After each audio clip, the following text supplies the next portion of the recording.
अस्सलामु अलैकुम वरहमतुल्लाहि वबरकातुहु। Welcome to the Tawakkul diary. आज की कहानी है एक ऐसी औरत की जो रोशनी से लड़ गई, जिसका नाम कुरान में हमेशा के लिए लिखा गया, ना इज्जत के लिए बल्कि इबरत के लिए। ये कहानी है उम्मे जामिल की, अबू लहब की बीवी। एक ऐसी औरत जो नाबी सल्लल्लाहु अलैहि वसल्लम के सबसे करीब हो सकती थी, मगर उसने दुश्मनी चुनी और खुद को हलाकत में डाल दिया। आइए सुनते हैं उसकी कहानी। लाइक, शेयर और सब्सक्राइब करना ना भूलें। कमेंट में ज़रूर लिखिए आपको इस कहानी से क्या सीखने को मिला। मक्का की तपती दोपहरें थीं और कुरैश के सरदारों के घरों में साजिशें पकती थीं। उन साजिशों की सबसे सरगर्म रकन एक औरत थी, उम्मी जमील, अबू लहब की बेवी, अब्दुल्लाजी की बेटी, जिसने न सिर्फ नबी करीम सल्लल्लाहु अलैहि वसल्लम की नबूवत को झटलाया, बल्कि उनके खिलाफ नफरत की आग भड़काई। वो औरत जो दिन के वक्त बाजारों में जाकर नबी करीम सल्लल्लाहु अलैहि वसल्लम को दीवाना कहती और रात के अंधेरे में उनकी राहों में कांटे बिछाती। वो जानती थी कि मोहम्मद सल्लल्लाहु अलैहि वसल्लम रोज किस रास्ते से गुजरते हैं और वहां छिपकर कांटे रखती, इस उम्मीद में कि उन्हें तकलीफ पहुंचेगी। लेकिन वो नहीं जानती थी कि जिसके खिलाफ वो साजिश कर रही है, उसका मुहाफिज खुद रब्बुल आलमीन है। एक दिन जब नबी करीम सल्लल्लाहु अलैहि वसल्लम हरम में बैठे थे, तो उम्मे जमील को खबर मिली कि उन पर एक नई सूरह नाजिल हुई है, सूरह मसद। जैसे ही उसने सुना कि कुरान में उसका तज़किरा है, वो पागलों की तरह एक पत्थर उठाकर निकली। वो चिल्लाती जा रही थी, कहाँ है मोहम्मद? मैं उसके चेहरे पर यह पत्थर मारूंगी। लेकिन जब वो पहुंची तो नबी सल्लल्लाहु अलैहि वसल्लम हजरत अबूबकर रजी अल्लाह अन्हु के साथ बैठे थे, और अजीब मंजर था, वो उन्हें देख न सकी। अल्लाह ने उसकी आंखों पर पर्दा डाल दिया। वो सीधी अबूबकर रजी अल्लाह अन्हु से कहने लगी, तुम्हारा साथी कहाँ है? उसने मेरी और मेरे शौहर की बेइज्जती की है। और फिर वो वहां से चली गई, बगैर इस बात को समझे कि अल्लाह का हिजाब किस तरह उसकी आंखों पर था। सुबहान अल्लाह। जब अल्लाह किसी को बचाता है तो हर चाल बेकार हो जाती है। लेकिन उम्मे जमील ने रुकना नहीं सीखा। उसने अल्लाह के रसूल के लिए हर रोज मुश्किल पैदा करने की कोशिश की, और फिर आया वो वक्त जब अल्लाह ने उसके लिए फैसला कर दिया। तो दोस्तों, जब कोई शख्स हक से लड़ता है तो वो सिर्फ किसी इंसान से नहीं, खुद अल्लाह से जुंग करता है। उम्मे जामिल भी इसी घमंड में थी कि उसका नसब, उसका माल, उसका असर और रसूख उसे बचा लेगा। लेकिन हक का मुकाबला सिर्फ तब ही लाता है। वक्त गुजरता गया, इस्लाम फैलता गया, लेकिन उम्मे जमील का दिल सख्त से सख्त तर होता गया। जब नबी करीम सल्लल्लाहु अलैहि वसल्लम के चचा हज़रत हमज़ा रज़ी अल्लाह अन्हु ने इस्लाम कबूल किया, जब हज़रत अली रज़ी अल्लाह अन्हु और हज़रत उस्मान रज़ी अल्लाह अन्हु जैसे नौजवान दीन हक की तरफ बढ़े, तो उम्मे जमील के दिल में जलन मजीद भड़क उठी। वो सोचती, मेरे खानदान के लोग भी उसके साथ कैसे जा सकते हैं? और फिर उसने नई चालें चलना शुरू की। एक दिन उसने कुरैश की औरतों की महफिल बुलाई। इसने सबको जमा करके कहा, हमें मोहम्मद को बदनाम करना होगा, उस पर जादू का इल्जाम लगाओ, लोगों को इससे डराओ। और फिर उसने अशार कहे जिनमें गस्ताखी, तौहीन और नफरत थी। लेकिन जिस वक्त वो ये सब कर रही थी, नबी सल्लल्लाहु अलैहि वसल्लम खामोशी से अल्लाह की इबादत में मसरूफ थे।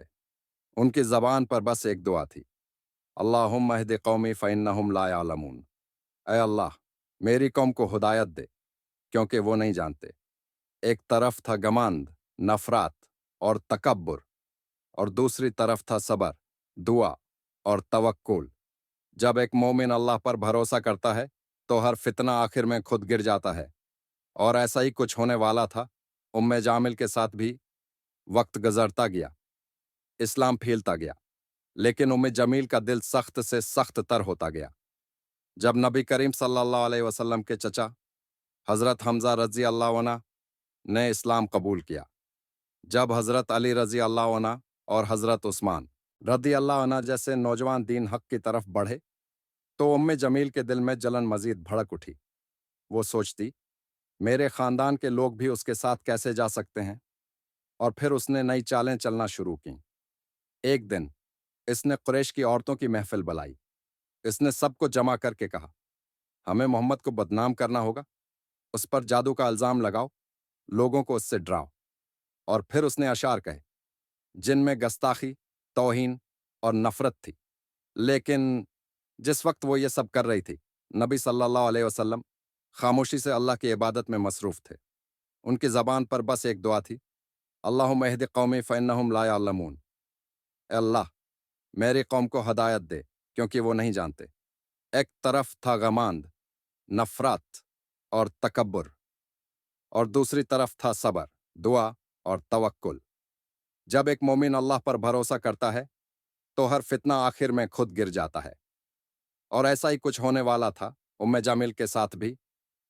लेकिन दोस्तों, जब हक का पैगाम दिलों में उतरता है तो सबसे पहले वो तकब्बुर से टकराता है। और जब कोई शख्स सिर्फ इसलिए हक का इनकार करता है कि उसे अपना स्टेटस, अपनी इज्जत और अपना ईगो प्यारा है, तो वो खुद को तबाही के रास्ते पर डाल देता है। उम्मे जमील का हाल भी कुछ ऐसा ही था।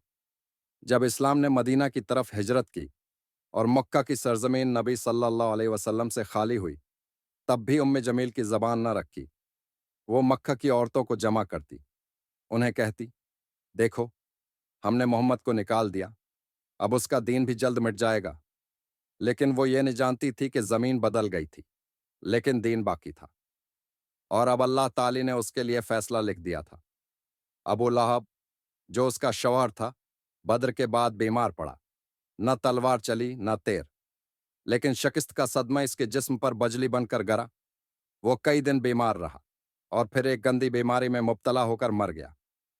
लेकिन मौत के बाद भी रसवाई खत्म न हुई। अबू लहब का जिस्म सड़ने लगा।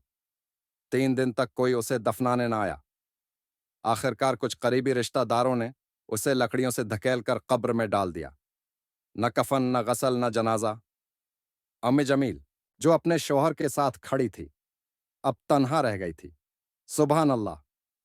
जो अल्लाह के रसूल से लड़ता है, उसे सिर्फ दुनिया की रुसवाई नहीं मिलती, आखिरात का अजाब भी उसका मुंताजिर होता है। लेकिन कहानी यहां खत्म नहीं होती। अब वक्त था उस अंजाम का जो कुरान ने पहले ही बयान कर दिया था। तो अब जब अबू लहब मर चुका था, उम्मे जमील ने सोचा कि वो अकेली भी इस दीन के खिलाफ लड़ सकती है। लेकिन जो शख्स कुरान में नाम लेकर वर्ण किया गया हो, उसका अंजाम भी वही होता है जो अल्लाह ने लिख दिया हो। चलिए देखते हैं उस औरत का अंजाम क्या हुआ जिसके हाथों में पत्थर और नफरत का बोझ था। अम्मी जमील, जिसके बारे में कुरान ने फरमाया था, वमरातुहु हम्मालतल हतब, और उसकी बीवी जो ईंधन उठाने वाली है। उलमा कहते हैं कि उसका मतलब सिर्फ ये नहीं कि वो कांटे और लकड़ियां उठाकर नबी सल्लल्लाहु अलैहि वसल्लम के रास्ते में डालती थी, बल्कि ये उसकी क़यामत की हालत भी है, जहां वो जहन्नम का ईंधन उठाएगी। दुनिया में भी इसकी जिंदगी रफ्ता रफ्ता जवाल पज़ेर होने लगी। इसका माल, जो कभी मक्का की औरतों के लिए हसरत का बास था, आहिस्ता आहिस्ता खत्म होने लगा। वो औरत जो कभी गुरूर से बाजारों में चलती थी, अब गलियों में छिपती फिरती थी। इसके चेहरे पर झरियां, आंखों में खौफ और दिल में हसरत थी। लोग उससे कतराने लगे। औरतें जिन्हें वो अक्ठा करती थी, अब इससे मुना मोड़ने लगे। और आखिरकार वो औरत जो नबी सल्लल्लाहु अलैहि वसल्लम को गालियां देती थी, उसी मक्का में गमनाम और जलेल होकर मर गई। न कफन, न जनाजा, बस एक खामोशी जो रब के इंसाफ की गवाही देती है। दोस्तों, उम्मे जमील का अंजाम हुमैन एक अजीम सबक देता है। यह दुनिया के ऐसे लोगों की मिसाल है जो हक के सामने खड़े होते हैं, मगर गिर जाते हैं, मिट जाते हैं। उनका नाम सिर्फ इबरत के लिए रह जाता है। अगर आपको यह कहानी पसंद आई हो तो लाइक, शेयर और सब्सक्राइब करना ना भूलें। अपने थॉट्स कमेंट में लिखिए। क्या आप इस कहानी में अल्लाह का अदल महसूस करते हैं? द तवक्कुल डायरी से फिर मिलते हैं एक नई कहानी के साथ, जहां तवक्कुल रास्ता दिखाता है।